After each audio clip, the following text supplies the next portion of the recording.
In recent years, Samsung's spotlight in the mid-range phone category has long been stolen by devices from Oppo, Vivo, Honor, Huawei, and Xiaomi. And last year, they responded to the competition by introducing the Galaxy A7 and A9 with triple and quad cameras.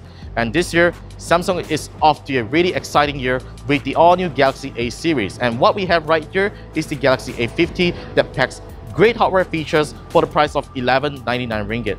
But you know what, guys? I actually got this a lot more cheaper over at TMT's online store at Shopee for only 1049 ringgit. So, is the Galaxy A50 worth all the hype, and are all the great hardware features inside worth its price? Let's find out in the Galaxy A50 review.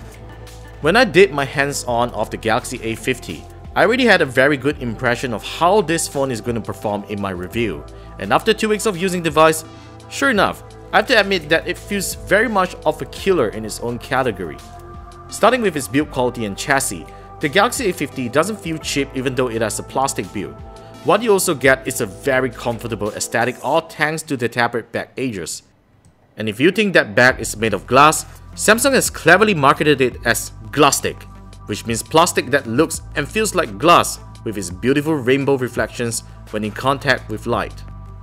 Samsung has spec'd the Galaxy A50 well. It comes with a speedy Exynos 9610 processor paired to 6GB of RAM and 128GB of storage. Expansion is also well taken care of, with a triple slot SIM tray.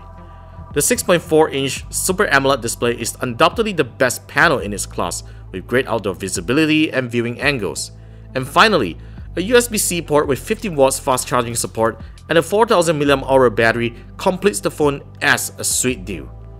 There are things I don't like about the phone, of course, such as the in-screen fingerprint reader that works inconsistently like the one on the S10 Plus. And there isn't a notification LED, so you will need to pick up your phone every time to check for notifications. The Galaxy A50 ships with Samsung's One UI software based on Android Pie.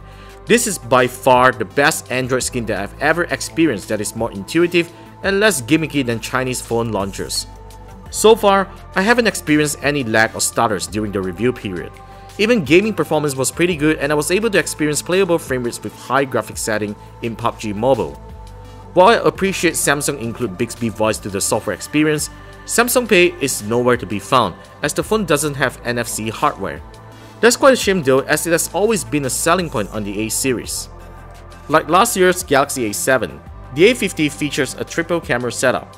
The main lens takes 25 megapixel wide-angle stills at f1.7, the ultra-wide-angle lens takes 8 megapixel stills with a 12mm focal length, and the third lens is a 5 megapixel f2.2 depth sensor.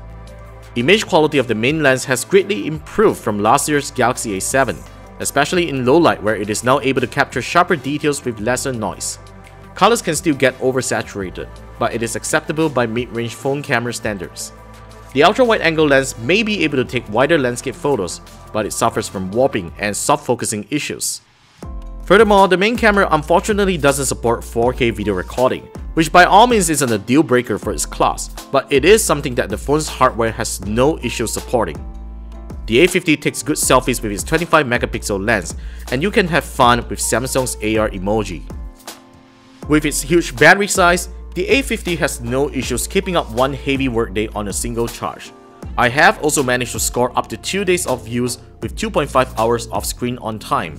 Even though it doesn't have the fastest charging speed, no proprietary USB cables or power bricks are required for fast charging the battery. Since the phone doesn't have any aluminum or metal frame around it, the phone's network and GPS reception works flawlessly. The Galaxy A50 is the mid-range phone that we all have been waiting from Samsung to take on the efforts of Chinese smartphones.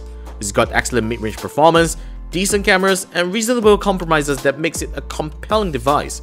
Not unless you are onto notchless displays and pop-out selfie cameras. The Galaxy A50 is simply a no-brainer for anyone who has 1000 ringgit to spend, and for the first time ever, it is better and priced cheaper than its Chinese competition. Folks, do you already own a Galaxy A50 or think it still isn't the right time to own one? Tell me about it in the comments and be sure to give us a thumbs up if you like this video.